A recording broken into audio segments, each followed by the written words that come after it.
EastEnders spoilers: Aaron Sidwell reveals killer drama for Steven Beale as his exit looms in huge week.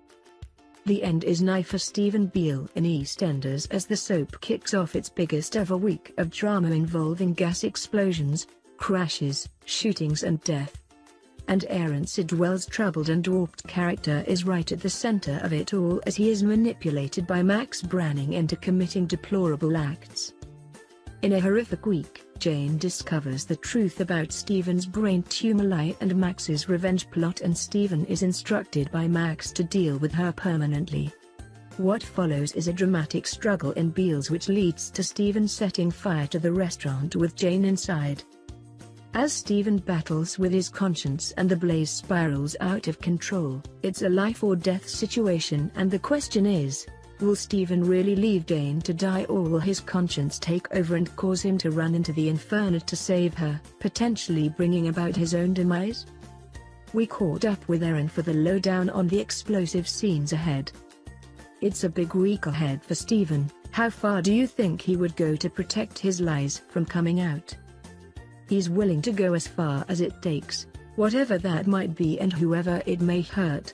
We're really going to see this tug of war. Steven's always been this character that could go either way. He could go full evil or he could redeem himself and become the good guy. I think we're really going to see that battle across this week especially. How do you think Steven has got himself into this situation? Unfortunately, he always just loves the wrong people, and he's always sought the love and attention of people that he's really had to work for it from. He's always felt he's got to do these things to keep the people he loves.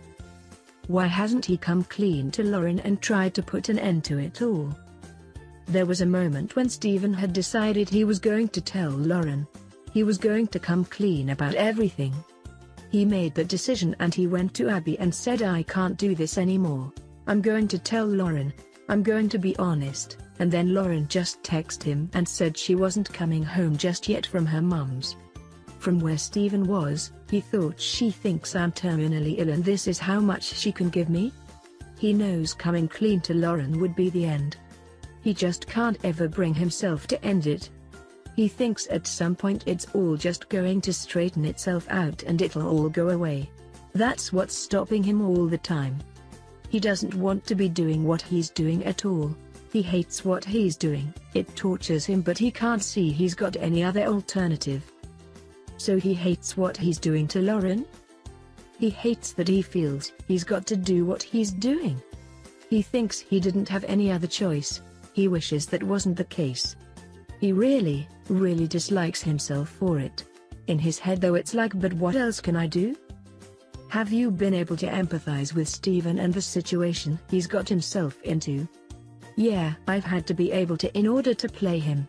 One of the things I feel sorry for him in is that no one's ever really loved him, and so that was the catalyst for all of this. He's never understood love, and so it's easy for him to confuse what he has with Lauren as love, and to confuse his relationship with Ian as love, and that's where I was able to feel sorry for him. I was able to keep him human basically. Do you think the audience want to see him get his comeuppance? He needs to be held responsible for the things he's done. Of course, but he's being manipulated by someone else. He's being virtually tortured into insanity by Max, and I imagine there's an element of pity rather than sympathy for Steven from the audience. He hasn't helped himself by getting involved with Abby. Well, it's really interesting with Abby. She has become this drug that he can't stay away from. He just keeps going back time after time.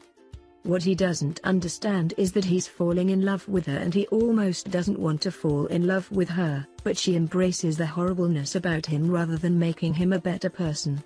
She loves him for who he is, which is something he's never had.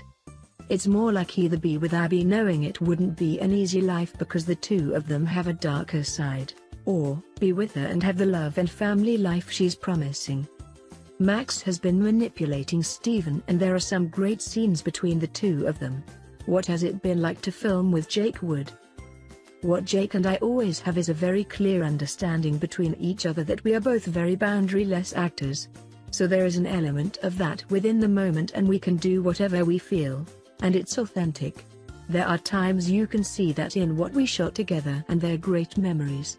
But also when you're working with actors like Jake, he's great and gives you so much to play opposite. We had a really great chemistry on set. I really like the character and I absolutely love the actor.